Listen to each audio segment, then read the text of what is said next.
The BBC presents A Life of Bliss.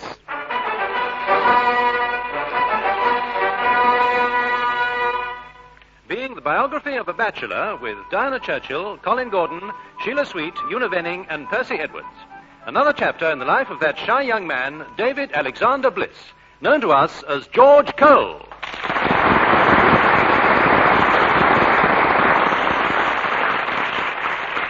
David and his married sister Anne start a moving story.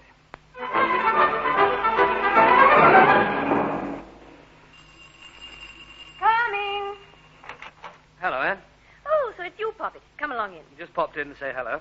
You're always welcome, and this evening, particularly welcome. I say, that's jolly nice of you.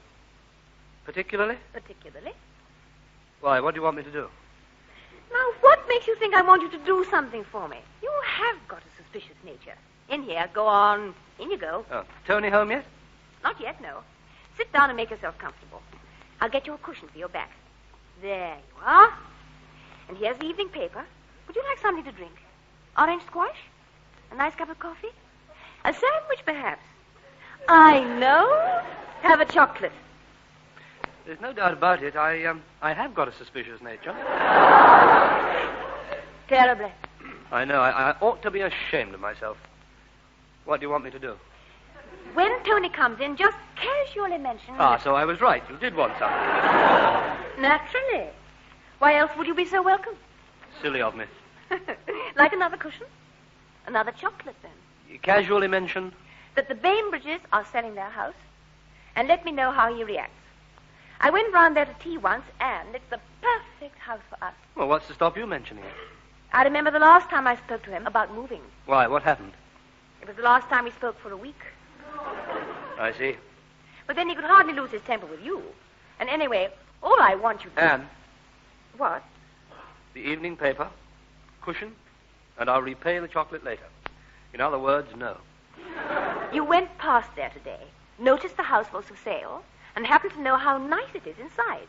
Now, what could be easier? Nothing. I suppose even I could manage. Inside? Why, I've never been near the place. I don't even know where it is. Lawnville Avenue, and Tony's never been inside either. Oh, now, look, Anne, what's the point? You'll have to tackle him yourself sooner or later. Yes, I know. And that is the point. What? I want to choose my moment. Tackling a husband is rather like, well, like boiling an egg. Simple enough, but the timing's all important. Get that wrong, and they can be perfectly horrid. Well, I see. In moments, Tony can be like that. Oh, gracious, yes. Anything from terribly sticky to plain hard-boiled. Well, in that case, the solution's obvious. Note the time when he comes in and wait 3.5 minutes. What's more, in his case, that ought to be long enough, remembering the old expression. Expression? He's a good egg.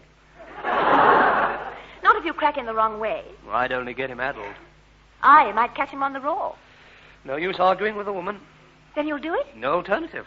That's if you're sure he's never been inside the house. Never, I promise you. Oh, jolly good. I'll have first crack. Oh, David, I should ask him if he's had a good day at the office first. If he hasn't, forget the whole idea. But if he has... It's safe enough to carry on. I'm awfully grateful. I don't know how I can repay you. I'll have another chocolate. Oh, and, Anne, the cushion, and the evening paper. I wouldn't mind a cup of coffee. Oh, dear, joke over. It's a beautiful house, spacious rooms, lovely and light, that sort of thing. But don't forget, make sure He's had a good day at the office. If so, safe to carry on. Casually, of course. Bless you. I must go and cope with the children. Oh, hello, darling. Hello, dear. I'm just going to cope with the young. David's here. All right. Hello, David, old man. Hello, Tony. Had a good carry on at the office? Had a what? Had a good day at the house. At the office. Yes, interesting. 3 bites at the cherry. Yes, I have. Excellent. Oh, jolly safe. Jolly good. Oh, I'm sorry. I've got your chair. There you are. Ah. I'll get your cushion for your back. And the evening paper. Would you like one of Anne's chocolates? No, thanks. Anything on your mind? No, nothing. You sure you won't have a casual? Won't have a chocolate? I never eat them. Well, I think I will. It's delicious. Oh, by the way, Tony, I happened to pass there today, and guess what? The Bainbridges' house is for sale. I must say it's jolly nice inside. The chocolate? No, the house. Oh. It's in Lawnville Avenue. Lawnville Avenue, eh? Yeah, I was along that way yesterday. Let me see, the Bainbridges. Oh, yes, that's the house hidden behind all those trees, isn't it? Yes, that's the one. No. No what? No trees. Low shrubs. Good gracious, no wonder I could see over the top. I mean, I believe you're right. Of course, I've only been inside once. But you were impressed? Well, obviously. Otherwise, I wouldn't remember it all so clearly. Such beautiful rooms, large and spacious. Especially the drawing room. Oh, yes. That's especially large and... How do you know? I've been inside, too. You have? Once, yes. Why, did Anne tell you I hadn't? She not only told me, she promised. Promised to tell you all about it. Purely as a matter of interest, or because she has hopes of moving? Purely interest, as far as I know. You must admit it's a lovely house, especially that drawing room. It's rather an unusual shape, sort of, well, how would you describe it?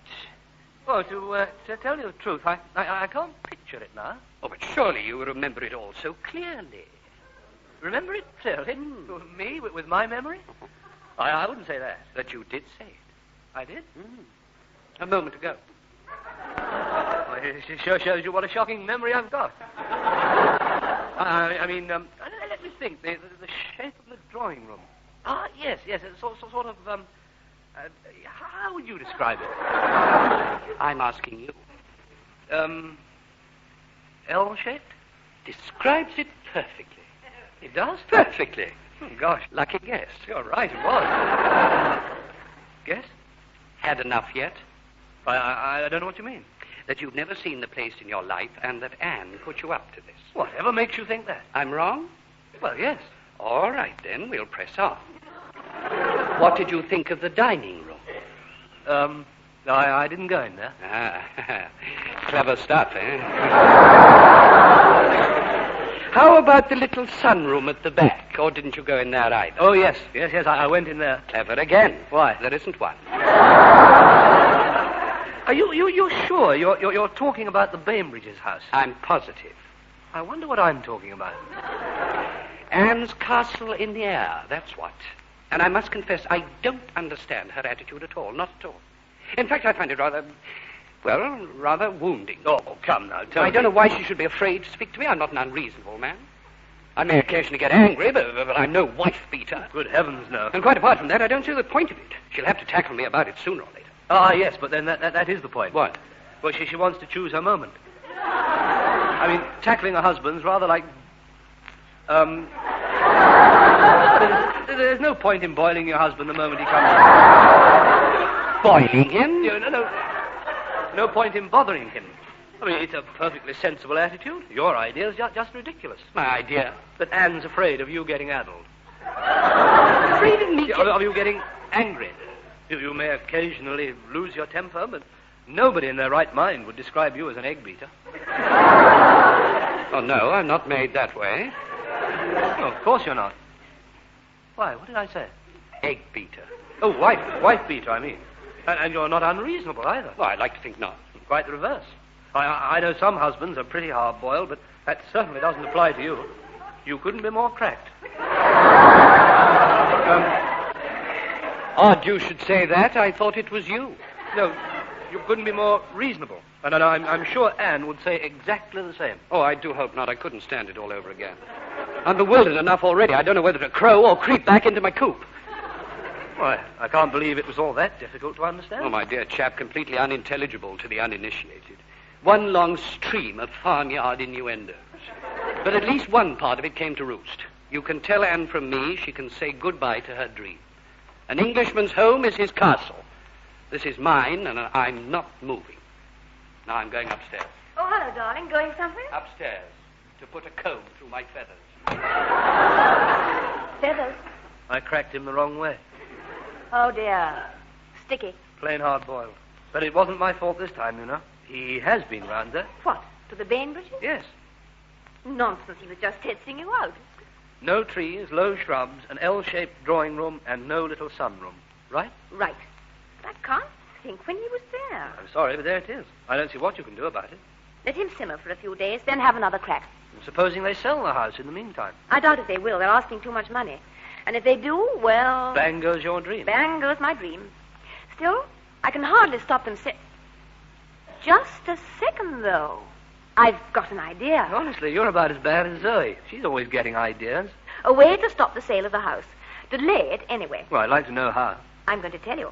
They're asking £6,000. Gosh. They won't get it, of course. And I doubt if they expect to. But Mrs. Bainbridge is a proper Scrooge. Would love some money bag. More than anything else in the world. And that brings me to the idea. Supposing somebody went round to see the house. Somebody she thought might be gullible enough to pay $6,000. Now, who could you possibly have in mind? She wouldn't think of selling to anybody else until you finally decided. Now, I have decided. And I'm another dream you'll have to say goodbye to. In other words, no. You look over it, enthuse over it, imply that you think the price is reasonable, and say that you'll bring your wife round later. Now, what could be simpler than that? Nothing. I suppose even I couldn't. My wife? Oh, no. No, I'm not going to say I'm married. It's much too complicated. All right, then.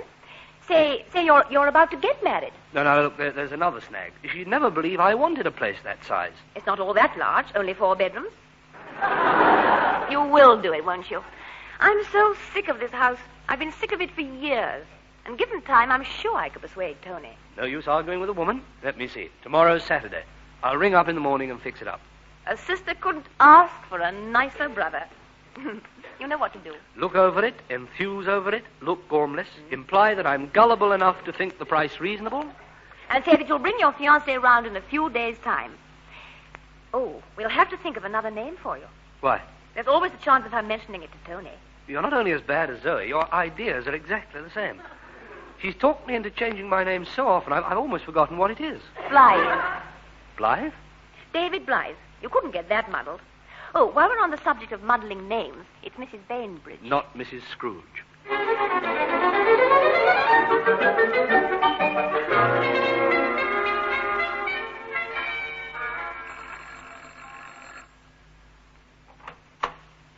Good morning. Good morning. I phoned earlier on. Oh, yes, of course. You must be Mr. Blythe. Yes, and you must be Mrs. Moneybags.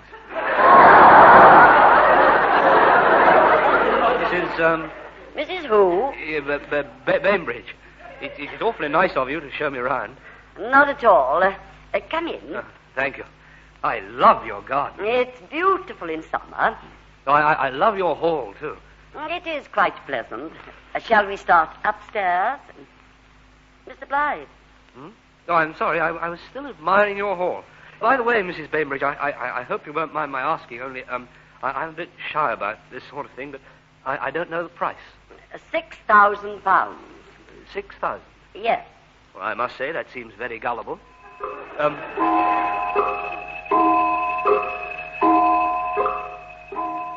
6,000? Yes. Well, having seen round it, I must admit I'm surprised. It's terribly reasonable. When do you think you could bring your fiancée around? No, that's a bit difficult. She's away at the moment, and she won't be back till sometime next week. I do hope it won't be sold by then. I got several other offers. Still, I'd like to feel I'd helped a young couple on the threshold of their life together. Well, I say that's jolly kind of you. Yes, but then that's my philosophy. I really believe one profits by kindness. Yes, and what a profit. Prophetic remark. May I ask the lucky girl's name? Name? Oh, Zoe. Zoe Hunter. Zoe Hunter. Now, where have I... the telephone. Excuse me. Hello? Would you hold on a moment? Mr. Blythe, I wonder if you'd mind letting yourself out. No, not a bit. Goodbye. Delighted to have met you. And I'll be hearing from you. About the middle of next week. Goodbye, Mrs. Moneybags. Mrs. Bainbridge, I'll give you a ring. Hello? Mrs. Bainbridge? Speaking. This is Tony Fellows.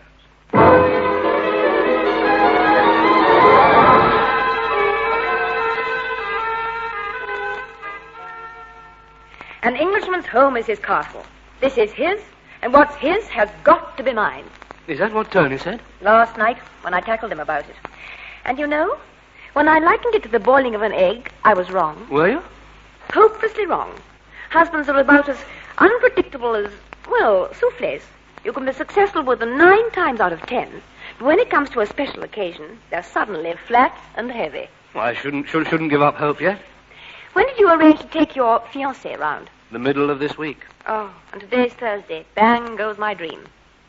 Oh, well, it can't be helped. I'll just go and put Carol to bed. I'm sorry, Anne. Not your fault. Oh, here's Tony. Hello, darling. Hello, dear.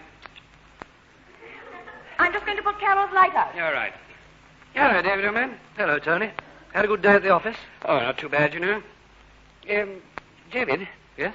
Has Anne said anything more to you about the Bainbridges' house? Well, no, not really. I see. She has. Suppose she thinks I'm being hard-boiled about it. Well, she couldn't possibly think that. As I said to her only the other day. Said what? That might apply to some husbands, but certainly not to you. You couldn't be a more easygoing souffle.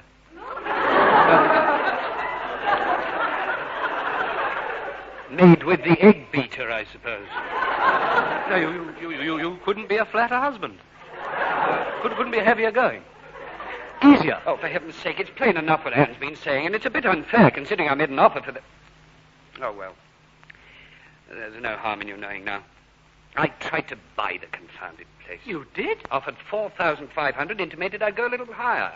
It might have come off, too. Oh, gosh, I see it all now.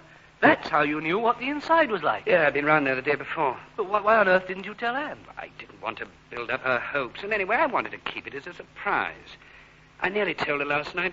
Well, I thought I'd hang on a bit longer. Do you know what happened? No, what? Mrs. Bainbridge has found some buffoon who's willing to pay $6,000, believe it. I believe it. It's more than I did at first. But she mentioned the chap's name, Blythe or something like that. That's right, David Blythe. Why, do you know him? Oh, yes. Yes, I know him. Hey, is he a friend of yours? In a way, yes. Amazing coincidence, you know him.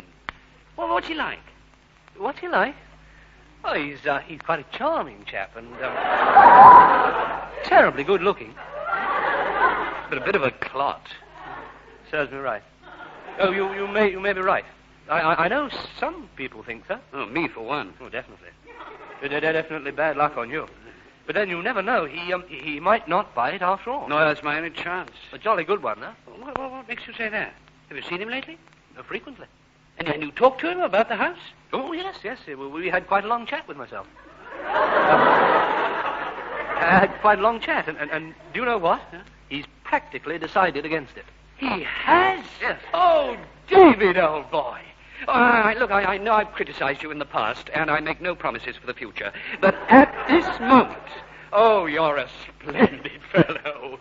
That's the best news I've had in ages. It's terrific news. But look, not a word to Anne. He might change his mind again. I doubt it. Oh, Carol says, would Daddy please read her a fairy story? Daddy'll be only too delighted to read her as many as she likes. For goodness sake, don't tell her that.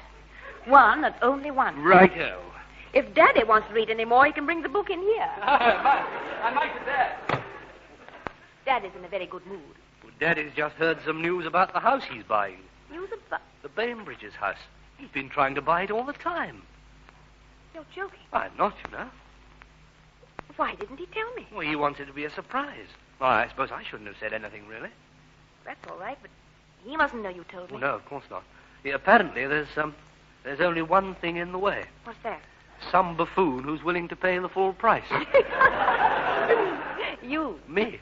But don't worry, I'll get out of the way first thing tomorrow morning. Do you know, I still don't believe it. Not even now. Believe what? That my dream house has come true.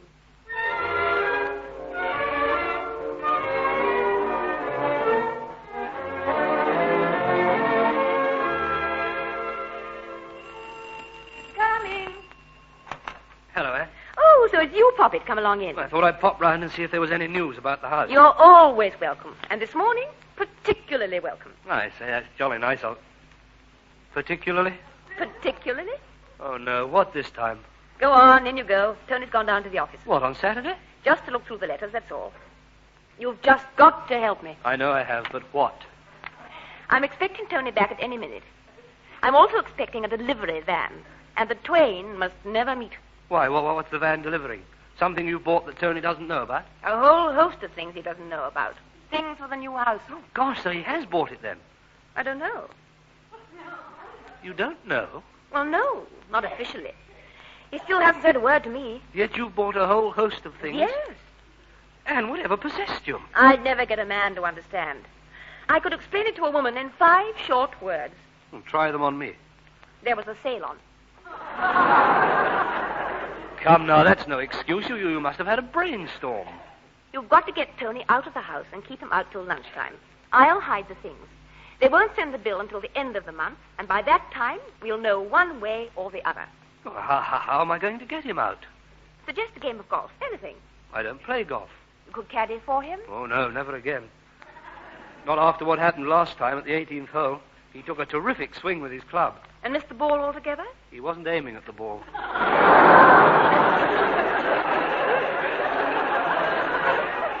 Golf's out. I know. Did you come in your car? The office car, yes. Take him out for a drive. You're not too happy about the engine, so you want his expert advice. He'll be terribly flattered. But there's nothing wrong with the engine. Never mind. You'll soon find something. That's true enough. Now tell me about your brainstorm. I take it you bought some really lovely things. But of course not. I've told you it was a sale. No bargains? I did get a roll of carpet, but I'm not too happy about it. I've got an awful feeling the color's going to clash. Still, it was awfully cheap and... Oh, there's Tony now. Bustle him out as quickly as possible. The delivery van's likely to arrive at any moment. He's as good as bustled. In here, darling. I only hope he doesn't start tinkering about with it. After all, it's the office car, not mine. And, darling, I've got... Oh, hello there, David. Hello, Tony. I shouldn't take your coat off, darling. David wants to take you out, don't you, David? Well, yes, that's if you can spare the time. I'd like your advice on the office van. Office van? On the delivery office. Office car. Yes, on the office car. I'm not too happy about the carpet. About the noise under the carpet in front. Carpet in that car? Well, under the matting, then. It sounds very odd to me. How do you think it sounds to me? You haven't heard it yet? You missed the point, but never mind. You were saying? Well, I'd like to drive you out of the house. Take you out for a quick drive. I'm sure there's something wrong with the old bustle. Old bus. I'm sure you're feeling all right. Perfectly. Why? Why, I thought perhaps you'd had a brainstorm. Oh, no, that was Anne. That was another thing. I keep on getting a terrible knocking noise. I'm not surprised.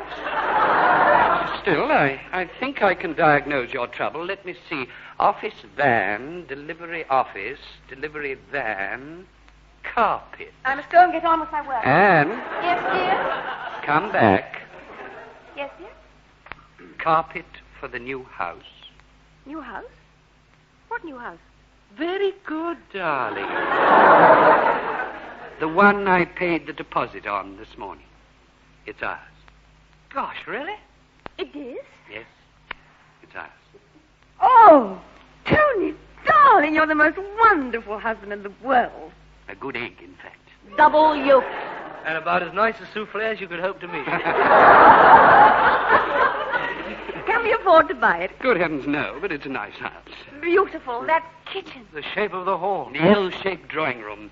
And I got it for $4,750. Really? Yes, really. I must say, that seems very gullible. Gullible? Oh, it's all right. I'm only joking. I think I did rather well over the price. Oh, good gracious, yes. Terribly gormless.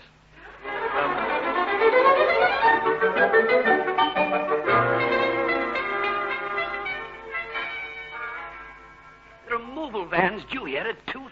Well, only 10 minutes to go. And chaos reigns supreme. I thought you were going to tie up that packing case for me. I gave you a piece of rope for it. Yes, I know, but Psyche mistook it for a lead. So? Well, she keeps on taking it to the front door. Look, David, old boy, there's a lot to be done. Oh, all right, I'll see to it. Do you think we'll be ready in time? Not a dog's chance. No, not you. Look, I'm going upstairs to start bringing somebody. Oh, for the love of Mike, don't tell me they're here already. Tony! Yes. Front door! Yes, all right. It's probably Zoe, Tony. Yeah, now then, Psyche, come on. Give it to me. I've got to tie this box up. Psyche, come back. Hello, then. Where are you off to, eh? Yeah, take it away from her, would you, Zoe? Come on, then. Give it to me. That's a good girl. Here you are, darling. Oh, thanks. I've been trying to get this thing tied up for the last... What, no kiss for your future bride? Oh, sorry, darling. There. If I don't get it done soon, Tony's going to be... future bride? I've heard all about it. All about what?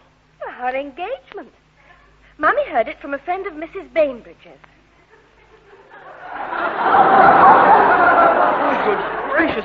I'd forgotten. I didn't tell you about that, did I? No, you didn't. But it's all right. You don't have to explain. I understand. Understand what? That you were too shy to propose to me. And there's no need to now. Do you know why? Why? Because I accept. Oh, no. Just a second, Zoe. I know just what you're going to ask me to name the day. Yeah, Zoe, there has been a terrible misunderstanding. No, there hasn't. But there has. I was teasing. David, old man, could you give me a hand? Oh, good heavens, haven't you done that yet? Oh, it won't take me a second. Where did I put that rope? Here, Psyche, come back here. It's all right, I've got another piece here. I'll do it myself. Tony? Yes? I can't do any more upstairs until you... Oh, hello, Zoe. Hello. Until I've what? Brought some of the things down. Oh, I'll go and bring them down. Well, I'll come and help you. I wouldn't want to move every day, would you?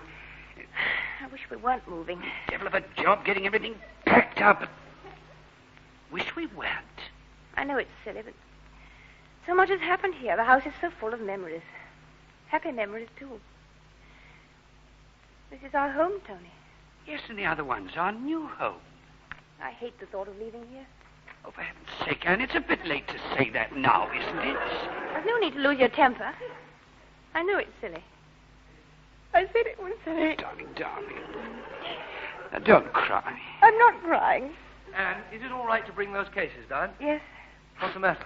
Nothing. Oh, she's a bit upset about going. I've been so happy in this house. Please, Anne, don't cry. Think of that kitchen. The shape of the hall. The L-shaped drawing room. The little sunroom at the back. Oh, no. I can't help it. I feel... Oh, come on, darling. Here, have my handkerchief. Yeah, have mine, too. Oh, dear, that'll be the confounded removal van. It's all right, I'll go. Oh, come on, Anne, buck up. I don't want to be selfish about this, but I've been through quite a lot recently. I'd hate to feel I'd done it all for nothing. I deserve that. It's not like me to cry. I'm sorry. Well, don't be silly. It's natural enough. After all, when you've lived in a house for years, moving's bound to be... What? Well, moving.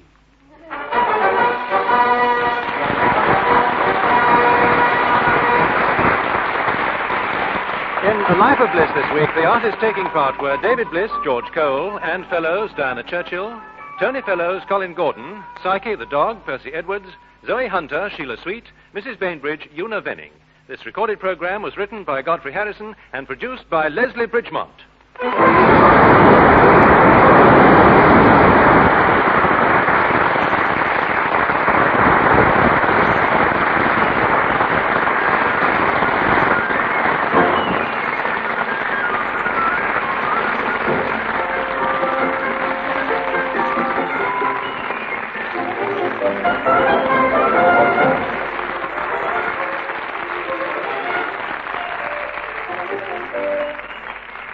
A Life of Bliss was presented by the BBC.